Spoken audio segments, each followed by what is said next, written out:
All right, click the links for Odyssey, BitChute to join channel, become a member, or check out the subscribe star and the various other links out. So this is the first page of Kickstarter. It's a BLT Santa Claus story. Oh, how delightfully, wickedly subversive. So this is Kickstarter. And then to be fair to Indiegogo, the first page of Indiegogo has got Peter Simidi's Alterna comic, whatever that is, out there. And it's got, this is when you search comics on Indiegogo. The Kickstarter, that was actually just the first page of Kickstarter, was a gay Santa Claus comic. Kickstarter has got more, I mean, Indiegogo has like electronic bicycles and stuff like that. But this is when you search comics, you got Alterna coming up. You got it, looks like a bunch of classic old school comics. And then you come here and you got Hunt for the Littlest Umbrella by that Umbrella guy on YouTube. And I checked this out.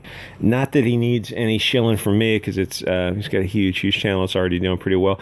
If you have a younger audience, that's known as kids. If you have kids below a certain age, this looks fan-freaking-tastic. The Art Bennett, I think that's the South American guy, is flipping amazing. He's a YouTuber. I don't know what kind of writer he is, but he found himself an artist who can really knock this out of the park. Anyway, it gives you the first couple of pages. The first page, it's like what do they say about writing? It's the first sentence, the first paragraph, the first page are supposed to draw you in. So the art on this looks absolutely freaking fantastic, and the storyline immediately draws you in. So credit to Indiegogo for this, and that Umbrella guy. This looks great if you have if you've got kids, I don't know, below a certain age. Though, with a lot of this stuff for kids, like Mandy Summers has got Wart the Wizard and a bunch of other comics that I think are for a younger audience. You can mostly read that stuff yourself as an adult when your kids are done with it, and it's still pretty good. But this looks freaking amazing. I didn't know that Umbrella. I had never. This is one that just slipped the radar. I had not looked at this until now. It's been out for years, and I just finally looked at it. I'm like, oh wow, this artist is this guy knows what he's doing. And if he wrote it, if that Umbrella guy wrote it, he did a pretty good job from what I can see. So you can check this out on Indiegogo. So as Eric July and the Rippaverse has been teasing this concept for a while. I guess it's had a pre-launch. You can go to the Rippaverse and sign up for an email mailing list. So this is something that sounds awesome, and kind of makes I look at it and go, well, yeah, why didn't someone do this 2 years ago? In fact, why didn't they do this right out of the gate? But it's Comicsgate was a new thing. You can't ask everyone to be on top of everything, right from the start. So Rippaverse by Eric July, the concept of taking back pop culture, something that's more decentralized, or at least maybe with no gatekeepers might be the better way to phrase it. So just using the Rippaverse as a general example, it's a website that sells comics, and presumably, if what I remember from what he was saying earlier, it's going to allow anyone on there to just join in. There's like, what do you have to do to sell comics? You have to have a website, and you've got to have an audience, and then you have to process payments, and there's some some algorithmic work behind the scenes. But we're not talking about something that's rocket science here.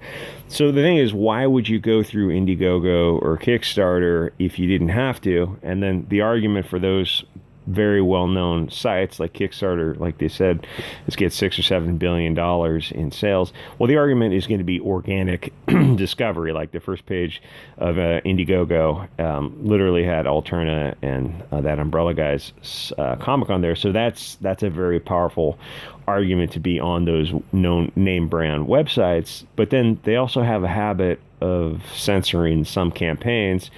But the Comicsgate universe is different because it brings a networked audience and customer base with it. So the fact that Kickstarter and the others can shadow ban campaigns or outright ban you, I mean, the first page of Kickstarter is a gay comic thing.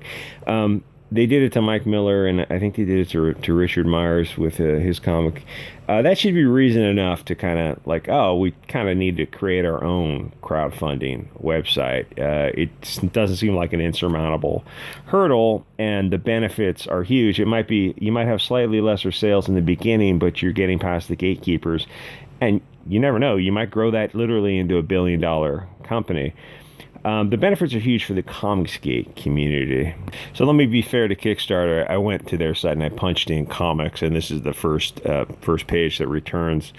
Manboy, well, the art on that doesn't look good, and the title doesn't look good. And then you see, I forget what they call this type of comic. There's a name for it. It's the is it Cal Arts? This really dumbed down type of comics, and then something from Will Eisner, which is coming from the company itself, probably.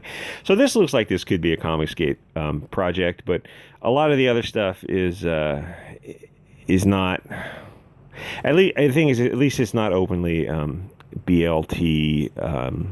What are you saying? Are you saying there's something wrong with BLT? I mean that's a very small audience, and when like the first page of Kickstarter is a gay Santa Claus, that's the first page of Kickstarter has that. Like, who are you trying to market to? That's probably a very tiny percent of the people who are coming to your market. You'd be better off, putting something by a Comicsgate, putting I don't know who in Comicsgate is selling on Kickstarter, but you'd be better putting them on the front page, because they have I think Comicsgate's the only group that has a networked audience that they bring with it. In fact, yeah, that's probably accurate. So, but these companies are not, like, they're not going to reach out and work with Comicsgate, because the 12 angry sociopaths on Twitter, who are, I don't know, maybe there's like 200 angry sociopaths on Twitter, would just not allow it as much as they could. I mean, if you had somebody at Kickstarter Indiegogo who said, oh yeah, screw those people, we're going to sell to everyone and anything, it's like, you're $1 billion company. You can do anything you want. You can completely ignore Twitter. If they want to sell NFTs and stuff, it's no, you can't pressure somebody. It's like, oh, I wasn't buying your product, I wasn't supporting you on Subscribestar, but now I'm definitely not going to support you. It's like, well, it doesn't hurt the company in any way. Like, if you're already boycotting I was already boycotting for the NFTs, but now that you're selling Comicsgate and your partnership with Comicsgate, well, I'm gonna doubly boycott you. It's like, why don't you just go live your life? You don't have to live on Twitter being outraged about these people. They find a cause, and it's a stupid cause, and they just make it their cause to be on Twitter for 2 hours a day to be outraged at Comicsgate. There's some bizarre Comicsgate stalkers on Twitter. Anyway, my point is that if you could bypass the censorship, like Eric July, if he operates this Rippaverse and he does something like just an Indiegogo type of thing, well, there's no pressure on Twitter that's going to get him to take down the website, especially when it has a potential. Like, you've got how many hundreds of people who are already in Comicsgate, and how many of them could be convinced to sell their books on your site, assuming they're not really relying on organic discovery. There's a big crowd that's just taking their audience with them.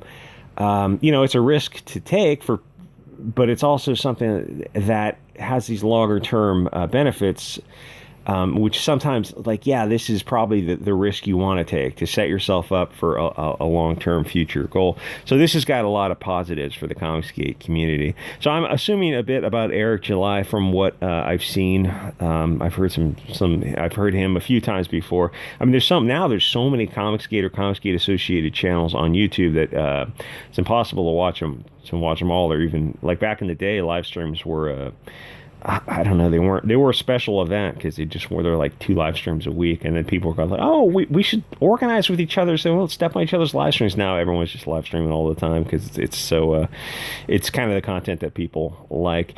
Anyway, so this kind of benefits the Comicsgate community. And I'm assuming a lot about Eric July, but I believe he's kind of an open market, free speech type of guy.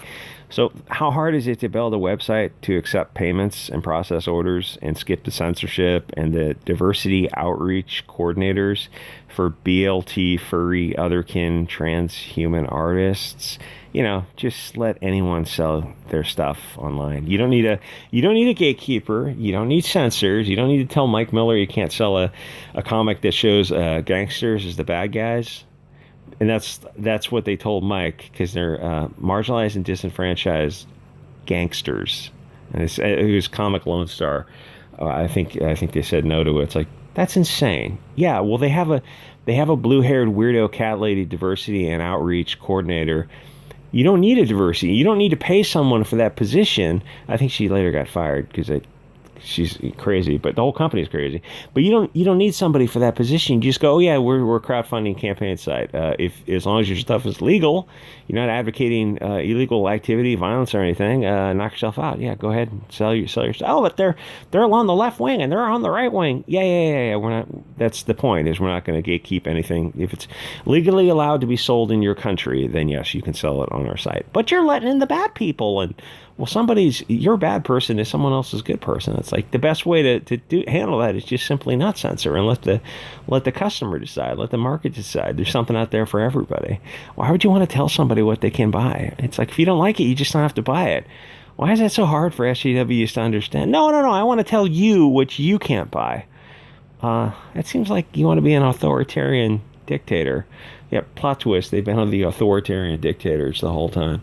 Anyway, check out Rippaverse. Like, comment, subscribe. Join me on Subscribe Star. I'll see you guys all next episode.